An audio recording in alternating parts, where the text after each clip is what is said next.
This is a giant system. So let's go down to Myrtle Beach right now. WRAL's Chelsea Donovan is there checking on conditions for us. And Chelsea, the wind is up, and I know that because we just watched you chase your hat down the beach. We good?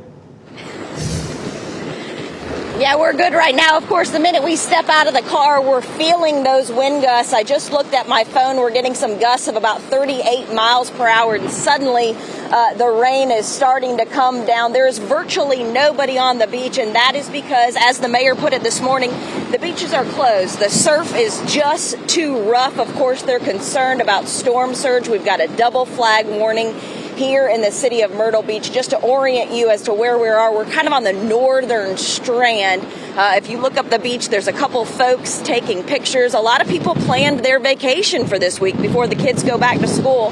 And obviously their vacation is looking a little bit different than what they planned. It's a far cry from what we showed you yesterday, where they were still getting in some sun and some fun. A lot different today. I'll show you some video we shot this morning kind of on the southern part of the strand by the boardwalk. You can see the windy conditions all morning long. We noticed that first thing when we came off the beach, onto the beach rather, this morning. Just the wind and the rain and virtually not a soul out here, and that's a good thing. I talked to the mayor this morning. You know, she said for the past 2 weeks, the city here has been preparing, taking lifeguard stands off the beach, garbage cans, lowering retention ponds. She likens this storm to Dorian as well as Florence, and also to October of 2015 with the remnants of Hurricane Joaquin. So she's basically saying, hunker down, stay put. We're not out of the woods just yet. Take a listen. And this is going to be a significant rain event for us. And the way that the storm is just stalling over us for days, we are really concerned about the amount of water that we will have, as well as how it will impact the North Carolina rivers and ultimately impact us here in the next coming week. Yeah, so as she said, this could impact folks here in Myrtle Beach, maybe not today or tomorrow, but as those floodwaters come down, that torrential rain, it's going to cause quite an impact over the next few weeks. We want to mention right now that we know that Horry County has got their Emergency Operations Center fully activated. That means they've got resources and people ready to go to deploy wherever that might be. They've got 11 shelters that have just now opened here in South Carolina, none in Horry County right now. And right now there are no evacuations. But again, you do not want to be out in this, walking the beach or on the roadways. Best right now to stay put. We're live in Myrtle Beach. Chelsea Donovan, WRAL News.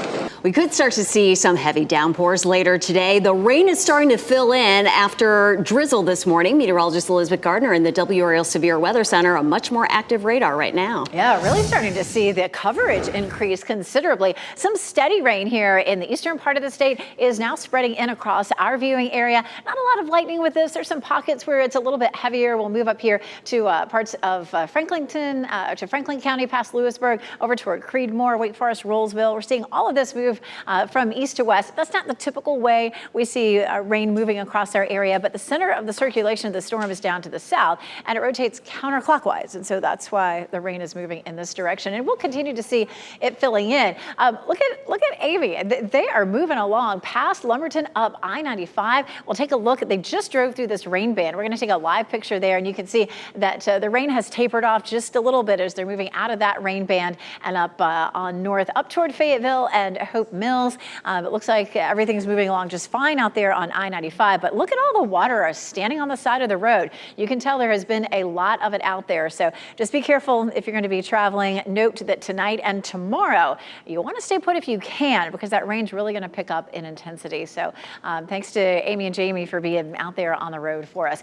Let's take a look at what happened this morning. Of course, as I was just talking about, the system rotates counterclockwise, and overnight it dragged in some dry air that moved in, so it looked completely different this morning as we had all that dry air making its way in. Well, as it's sitting out here off the coast of South Carolina, it's beginning to collect a little bit more moisture, and it's going to start to interact with this trough of low pressure. That trough will act a little bit like a weak front, and you know what happens when we have a front? It creates a lift. When we create lift, that's when we create storms and rain, and that's just going to create a more intense situation for us. So this is 5 o'clock, and you can see that system dropping in again, the two of these kind of colliding together to create something a little bit stronger. So this is 6 a.m. on Thursday, and you can see the center of circulation lifting northward. The center may not pass right over our viewing area. It may be a little bit farther to our west. One implication of that is this is the side of the center of circulation where we would more likely see tornadoes. So that may bump up our potential for tornadoes if the center passes to our west, closer to the mountains.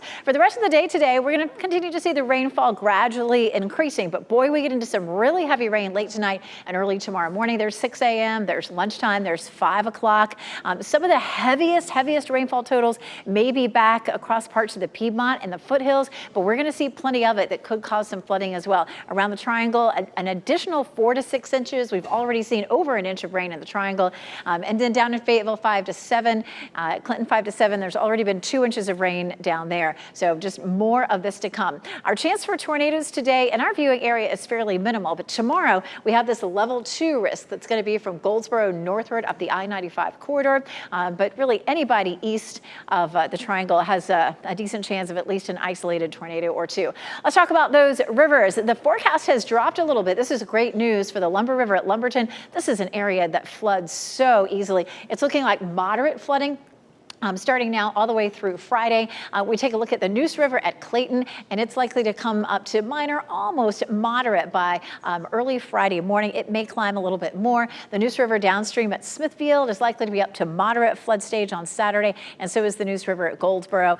Even that moderate flooding tends to bring just some minor flooding issues, and we'll talk about some of the other rivers coming up in a little while. It's likely to be fairly gusty on Thursday and into Friday. We take a look at our gusts today, going to be around 20 to 25, but for Thursday and Friday, it could be easily 35 to 40, and we could end up with some isolated portions of the area that are starting to see some trees down and some power outages. Coming up, we're going to talk a little bit more about our coastal impacts, what kind of winds they're seeing, and what's going on with the storm surge.